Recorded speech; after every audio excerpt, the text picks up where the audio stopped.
The ceiling fan in this sweltering, windowless studio in the north zone of Rio de Janeiro just stopped working again. It's 102 degrees outside, my lower back is radiating a pain that a doctor finally admitted is advanced prostate cancer, and I have exactly $42 to my name. I didn't end up on this stained mattress because of bad luck. I wasn't mugged in an alley, and I wasn't the victim of some sophisticated international corporate fraud. I ended up here because for 40 years, I was a senior structural engineer who built multi-million-dollar high-rises in Seattle, and I arrogantly believed that an analytical mind was completely immune to human desperation. When you design a building, you run stress tests. The math tells you the exact point of failure, and you listen to it. But when you are 68 years old, sitting in an empty house 5 years after burying your wife, the silence starts to deafen you. You realize you have a healthy pension, a solid portfolio, and absolutely no one left on earth who actually needs you. So, when you try to buy a second chance at life and the foundational cracks start forming right in front of your eyes, you don't reinforce them. You look directly at the structural warnings and you lie to yourself. You say it's just the concrete settling. If my daughter could see me right now, listening to the stray dogs fighting in the alley below, she would probably weep. But I haven't called her, and I won't. The shame is far heavier than the pain. I engineered my own collapse perfectly and systematically just to avoid dying alone. And the ultimate irony is that by doing so, I guaranteed it. For 40 years, my entire professional existence was dedicated to anticipating failure. If you've ever stood in the lobby of a high-rise in downtown Seattle during a winter gale and felt completely safe, there's a good chance you have me to thank for it. I was a senior structural engineer. My job was to look at architectural blueprints, find the weak points, and reinforce them before the first yard of concrete was ever poured. I didn't guess. I didn't hope. I calculated. I managed my personal life with the same clinical precision. I wasn't a gambler. By the time I retired, I had accumulated a net worth of $1.2 million through slow, steady, emotionless index fund investing. My mortgage was paid off. My corporate pension was ironclad.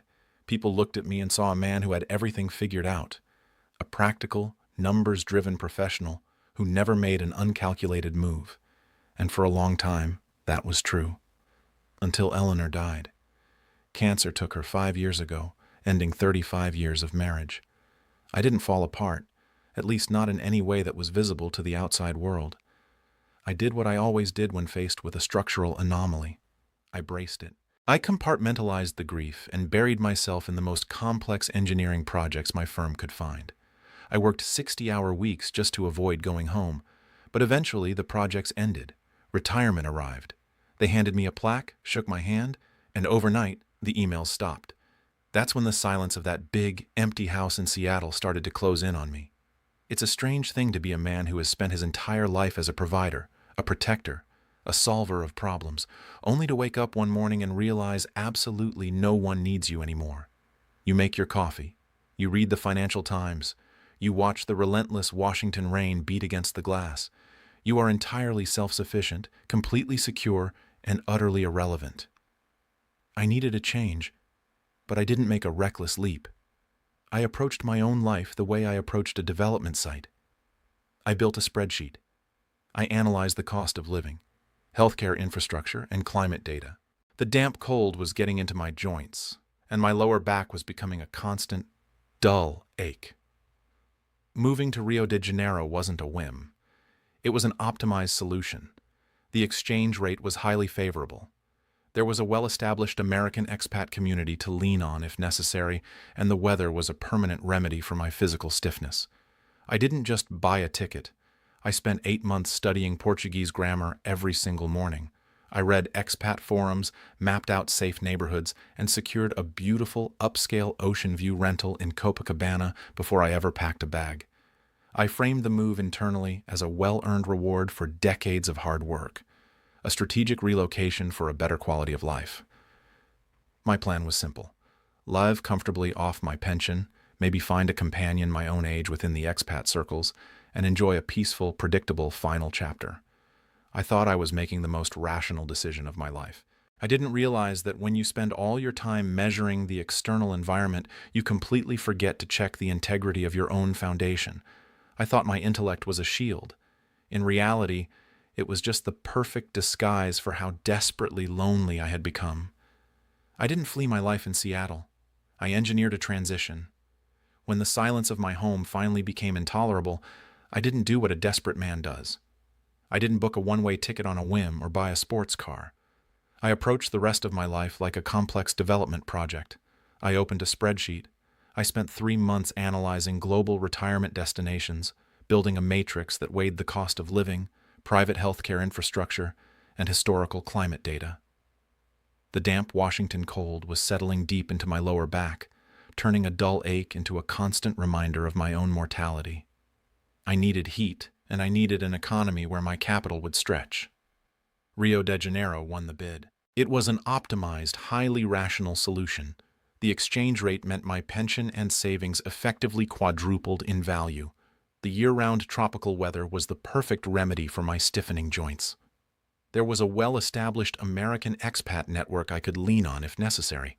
I framed the entire move internally as a strategic relocation, a well-earned reward for 40 years of relentless work. I executed the plan with the same clinical precision I used on my job sites. I didn't just pack a bag and hope for the best. 8 months before my flight, I started studying Portuguese grammar every single morning at 6 o'clock. I mapped out safe neighborhoods, read hundreds of pages on expat forums, and secured a beautiful upscale apartment in Copacabana with an ocean view and a 24-hour doorman before I even surrendered my Seattle keys. I sold the house where I had lived with Eleanor, liquidated the unnecessary assets, and moved south. For the first few months, the plan worked flawlessly. It felt like a triumph. I would sit on my balcony with my morning coffee, watching the waves crash against the Atlantic Avenue boardwalk, feeling the warm breeze on my face. I successfully navigated the local markets, spoke enough broken Portuguese to order my meals, and occasionally attended expat meetups. I felt incredibly intelligent. I felt like I had successfully outsmarted the miserable, shivering retirement that awaited my former colleagues back in the States. But you can only watch the ocean for so long before you realize the water doesn't care if you're there. Once the logistical challenge of moving was solved, the routine set in, and the terrible, echoing emptiness returned. I had changed my coordinates, but I had brought the silence with me. I would look around my perfectly decorated Brazilian apartment and realize that if I died in my sleep, it would take days for anyone to notice, and even then, it would just be the doorman wondering why I hadn't come down for the mail. I went to the Thursday night expat gatherings, but looking at those men terrified me. They were mostly divorced or widowed, sitting around drinking too much gin, endlessly repeating stories of past corporate glories to anyone who would listen. I didn't want to be a ghost haunting a bar. I wanted to be necessary. I wanted someone to look at me and see a man of value, a capable protector, someone who still had a role to play in the world. I told myself I was simply looking for a companion to share the pleasant evenings with, a practical arrangement with a woman my own age. I believed that because I had planned the finances so perfectly, I was safe. I had built a fortress to protect my pension, completely unaware that my defenses were calibrated for economic risks, not emotional starvation. I was scanning the horizon for financial fraud, entirely blind to the fact that the real structural failure was already happening inside my own chest. The pain in my lower back, the pain I now know was a tumor quietly anchoring itself to my prostate, was what finally forced me to break my isolation. I convinced myself it was just the aftermath of a 14-hour flight, and the damp Washington winters finally catching up with me. I found a high-end physical therapy clinic in Ipanema, a pristine, over-air-conditioned place with marble floors and a clientele of wealthy locals. That is where I met Isabella. She was 32, working the reception desk, and what struck me first wasn't her beauty, though she was beautiful. What struck me was how genuinely exhausted she looked. In a neighborhood entirely obsessed with leisure and aesthetics, Isabella looked like someone who actually worked for a living. If you have ever tried to navigate Brazilian private healthcare bureaucracy with only a beginner's grasp of the language, you know it is an impenetrable maze.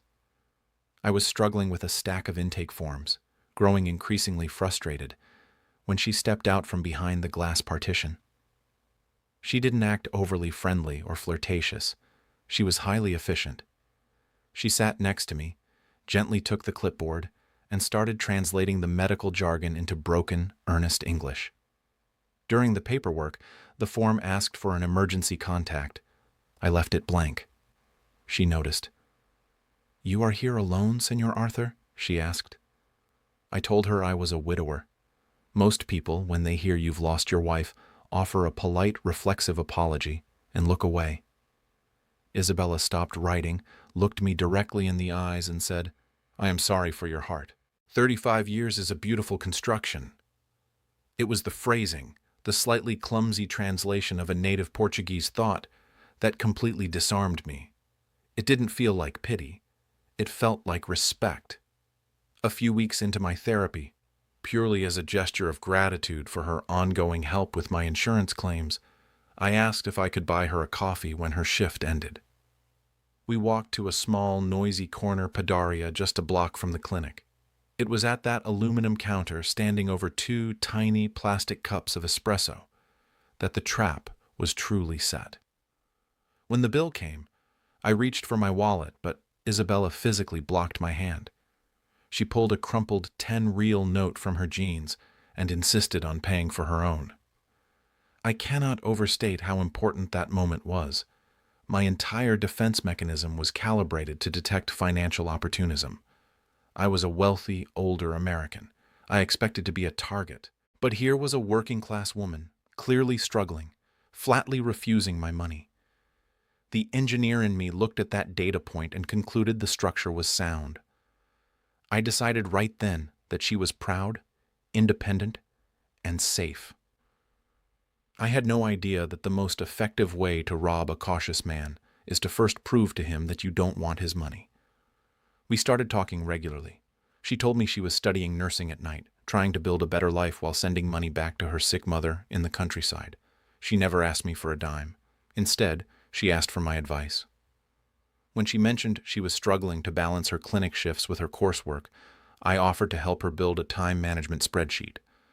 We sat in a cafe for 2 hours, mapping out her week. I showed her how to optimize her study intervals. She looked at me not as an old man, but as a mentor. For the first time since my retirement, someone was actually looking at me to solve a problem. The feeling was intoxicating. I felt necessary. To thank me for the schedule, she offered to cook dinner at my apartment. It wasn't a romantic evening in the traditional sense. She arrived in her nursing scrubs, carrying bags of groceries she had paid for herself. She made a simple, traditional dish of chicken, rice, and beans. We ate at my dining table, and for the first time in 5 years, my home smelled like someone actually lived in it. The terrible, deafening silence of my life was finally broken by the sound of her laughing in my kitchen. I was so profoundly grateful for her presence that I actively chose to ignore the subtle stress fractures forming right in front of me. Her phone was always ringing, not casually buzzing, but ringing with a relentless, frantic urgency. Our quiet evenings would routinely be interrupted by sudden, tearful phone calls in rapid-fire Portuguese that I couldn't understand. Her mood would pivot from warm and engaged to completely panicked in seconds. She would apologize profusely, explaining there was another emergency with her mother's medication or a crisis with her family's roof back in the countryside, before abruptly cutting our evening short to go deal with it. A rational man, the man I used to be, would have recognized the manufactured chaos. He would have seen that the crises were perfectly timed to keep me off balance. But I didn't see a red flag. I looked at this young, exhausted woman, answering desperate phone calls in my kitchen, and I didn't see a scam. I saw a structural system carrying too much weight. I saw a foundation that was cracking under the pressure of trying to support an entire family on a receptionist's salary. And God help me, I wanted to be the one to reinforce it. It started with a tearful phone call on a Tuesday night. Isabella's landlord in the North Zone was allegedly evicting her, unfairly, she claimed, over a dispute about plumbing she couldn't afford to fix. She didn't ask to move in with me. She just asked if she could store 2 suitcases in my spare bedroom while she slept on a friend's couch. Naturally, I told her that was ridiculous. I had a massive, secure apartment in Copacabana overlooking the ocean. I told her to take the guest room. Within a month, her clothes were in my closet, her nursing textbooks were stacked on my coffee table, and we were sharing a bed. I didn't feel manipulated. I felt like a provider. When she came to me crying about a sudden delay in her nursing school tuition, terrified she would have to drop out, I didn't just hand her cash. I told myself I was being smart. I am an engineer. I mitigate risk. I told her to bring me the bolitos, the official Brazilian bank slips. I paid the university directly from my account. In my mind, this was a foolproof system. I wasn't giving her a handout. I was auditing the expenditure. I was investing in her education and in our shared future. When her commute on the public buses became too dangerous at night, I bought us a mid-range sedan. I registered it. I kept the keys on my dresser, but she was the one who drove it. When the frantic phone calls about her family's mounting debts escalated into alleged harassment by local creditors, I paid them off. Again, I rationalized it as a necessary structural repair. You fix the cracked foundation so the building can stand. I had the capital. It was a calculated fraction of my net worth, a small price to pay to keep the chaos away from my quiet life. The warnings were there, loud and structurally significant, but I deliberately muted them. I ran into an old acquaintance at the supermarket, a seasoned American expat named Richard who had lived in Rio for 20 years. Over a quick coffee, I mentioned Isabella and her struggles in the North Zone. Richard stopped smiling. He looked at me with a tired, pitying expression and explicitly warned me that her specific neighborhood was notorious for syndicates targeting foreign retirees. He said her tragic backstory, the sick mother, the sudden debts, the noble struggle for education, sounded exactly like a well-rehearsed script. I was furious. I didn't see a warning. I saw a cynical, bitter old man who harbored local prejudices and couldn't comprehend that a younger woman could genuinely care for someone like me. I told myself I was different. I had managed multi-million-dollar urban developments. I had negotiated with ruthless contractors and city bureaucrats for decades. I honestly believed my intellect made me entirely immune to a street-level scam. Then there was the afternoon I stopped by the clinic to drop off her lunch. She wasn't there. The manager, making polite conversation in English, mentioned it was a shame Isabella was losing hours due to her chronic unreliability. Isabella had explicitly told me her hours were cut because the clinic was struggling financially. The data didn't match. But instead of investigating the discrepancy, I justified it. I told myself the manager was vindictive, or that Isabella was simply too exhausted by her family's endless crises to perform at work. I rewrote the raw data to fit the model I desperately wanted to believe. Slowly, systematically, my world shrank until it consisted entirely of her. I stopped going to the expat meetups altogether. I didn't need them anymore. Isabella was my translator, my guide, my entire social ecosystem. But she was also remarkably skilled at auditing my remaining connections. I used to call my daughter in Seattle every Sunday. After a few months, Isabella started sitting nearby during those calls, gently stroking my arm. Afterward, she would make subtle, innocent-sounding observations. "She never asks how your back is feeling, Arthur," she would whisper. "She only seems interested in whether you're spending your retirement fund." It was a brilliant, microscopic injection of doubt. Over time, I started hearing my daughter's practical questions about my finances not as care, but as cold calculation. I convinced myself that my own flesh and blood was just waiting for her inheritance, while this exhausted Brazilian nurse was the only person actively keeping me alive. I stopped answering my daughter's calls. I isolated myself completely, locking the doors from the inside, convinced I was building a fortress, entirely unaware I was sealing my own tomb. It is a profound psychological flaw that when a cautious man is already deeply invested in a lie, any attempt to pull him out only makes him dig in deeper. After I cut off the expat community, and after the calls with my daughter faded into a tense, unspoken silence, Isabella was the only structural support I had left. So, when she suggested we leave Copacabana, I didn't see an extraction strategy. I saw a commitment. She argued, quite logically, that renting a luxury apartment in the city was a terrible waste of capital. She pulled up property listings for a coastal town a few hours east of Rio, quiet, idyllic, and far away from the chaos of the metropolis. She proposed we buy a house together, a forever home. The catch, of course, was the bureaucracy. She sat beside me on the sofa, scrolling through complex local property tax codes, explaining the punitive fees and massive hurdles for a foreign national trying to purchase real estate. It would take months, she said, and cost tens of thousands of dollars in unnecessary legal friction. But if we put the deed entirely in her name, as a Brazilian citizen, the transaction would be seamless and tax efficient. I am an engineer. I understand efficiency. I didn't see a grift. I saw a logical optimization of our resources. I called my broker in Seattle. I liquidated the remaining bulk of my stock portfolio and transferred $400,000. I watched the numbers leave my account, a massive, irreversible chunk of my life's work. And I didn't feel a single trace of panic. I felt a deep, resonant pride. I was providing.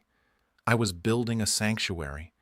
I honestly believed I was leaving a meaningful legacy for the woman who had pulled me back from the edge of a miserable, lonely death. And the most devastating part of the trap is that, for 3 months, the validation was absolute. We moved into a stunning white stucco house with a terracotta roof, perched on a hill overlooking the ocean. Those first 90 days were a masterclass in engineered reality. It was absolute paradise. Isabella spent her days eagerly consulting me on paint swatches and imported tile for the renovations. She would bring me strong espresso and fresh papaya in bed, talking excitedly about the garden we were going to plant and the quiet, private wedding we would eventually have. For my 69th birthday, she threw a lavish, sprawling party on our new terrace. She invited her extended family from the countryside, uncles, cousins, brothers, who all shook my hand with immense reverence. They raised their glasses to me. They thanked me, looking me dead in the eye, for taking such good care of their Isabella. I sat at the head of a long wooden table, drinking cold beer under the warm Brazilian night sky, surrounded by laughter, music, and the smell of roasting meat. I looked at the beautiful house I had bought, the young woman holding my hand, and the family that had embraced me, and I felt an overwhelming sense of triumph. I felt virile, capable, and alive. I thought about the cynical expats back in the city, and I actually pitied them. I had done the math. I had accurately assessed the risk, made the bold investment, and secured a brilliant, vibrant final chapter to my life.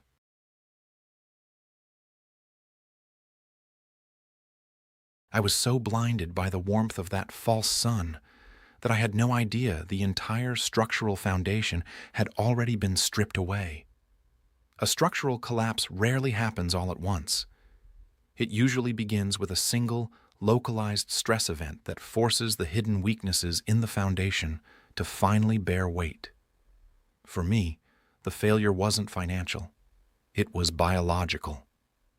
6 months after we moved into our coastal sanctuary, the dull ache in my lower back, the pain I had repeatedly dismissed as the harmless friction of old age, flared into something blinding and absolute. It was the kind of agony that drops a man to his knees in the middle of his own kitchen. I was rushed to a private hospital in the nearest city.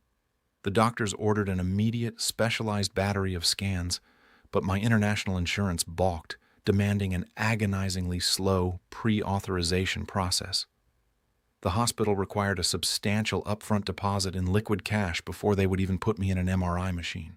Lying on a gurney in the glaring fluorescent light of the emergency room, I wasn't panicked. I told myself we were prepared. I had entrusted $150,000 to Isabella's local bank account, our joint emergency fund, deliberately positioned to capture higher domestic interest rates. I handed her my phone and told her to make the transfer. I will never forget the look on her face in that moment. There was no panic, no tearful concern for my health. The warmth drained out of her eyes instantly, replaced by a cold, flat calculation. She stalled. She told me the bank required her physical presence to authorize such a large wire.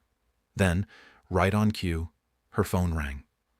She stepped into the hallway, came back 5 minutes later with tears in her eyes, and told me her mother had just suffered a severe stroke in the countryside.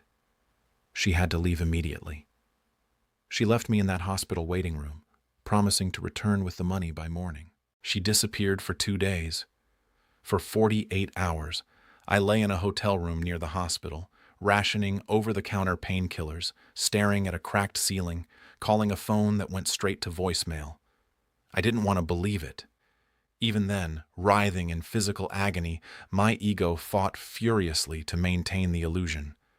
I drafted elaborate, desperate narratives in my head to explain her absence. When she finally returned to our white stucco house, I had managed to take a bus back, moving like a crippled man. She walked through the front door, set her purse on the counter, and didn't even ask how I was feeling. The exhaustion, the tender affection, the deferential respect, the entire persona had been packed away. In a voice completely devoid of emotion, she informed me that the money was gone. She claimed she had to use our entire emergency fund to pay off a massive, dangerous debt her brother owed to a local criminal syndicate. It was a story she had never once mentioned in our entire relationship. When I demanded we sell the house to recoup the capital, she looked at me with a mixture of pity and absolute boredom. She didn't need to argue. She simply informed me that the deed was no longer in her name. She had legally transferred the property to a cousin weeks ago. By the letter of Brazilian law, I was nothing more than a foreign tourist trespassing in a stranger's home. I didn't yell. I didn't break anything. When you look at a collapsed bridge, you don't scream at the concrete. You look at the blueprints and realize the math was wrong from the beginning. I packed my remaining clothes into a single suitcase, called a taxi, and left. A week later, at a crowded public clinic in the city, a doctor looked at my scans and finally gave the pain a name: advanced prostate cancer. It had already metastasized to the bone. Now I live in this windowless, sweltering studio in the north zone of Rio. My remaining monthly pension is barely enough to cover the rent and a meager supply of groceries. It certainly isn't enough to fund private oncology treatments, and I am entirely too broke to fly back to Seattle to navigate the American medical system. I have $42 in my pocket. The most brutal part of this entire ordeal isn't the physical pain, nor is it the poverty. It is the absolute crushing clarity of my own foolishness. I don't blame Brazil. I don't even have the energy to hate Isabella. She was simply a predator doing what predators do. She saw a man desperately trying to buy an illusion, and she sold it to him at a premium. I blame myself. I blame my arrogance. I blame the pathetic, fragile male ego that convinced me I was immune to manipulation simply because I knew how to calculate the load-bearing capacity of steel. I ignored Richard, the cynical expat. I ignored the glaring inconsistencies in her stories. I systematically cut off my own daughter because she dared to ask the questions I was too terrified to answer. I silenced every single alarm because the truth, that I was an old, irrelevant man who was no longer necessary to anyone, was more terrifying to me than the lie. I used my wealth to buy the sensation of being a provider, mistaking financial dependence for genuine human connection. If you look closely at any catastrophic failure, the warning signs are always there in the data. The structural stress tests flash in bright red long before the collapse. But data is useless if the lead engineer deliberately looks away because he desperately wants the building to stand. The ceiling fan above my stained mattress has completely stopped moving. The heat in the room is suffocating, and my back is radiating a deep, familiar agony. I could pick up my phone right now and call my daughter. I could beg for forgiveness, ask for a wire transfer, and spend my final months dying in a cold, sterile hospital bed in Washington, surrounded by the quiet pity of a family I abandoned. But I won't. I made the calculations.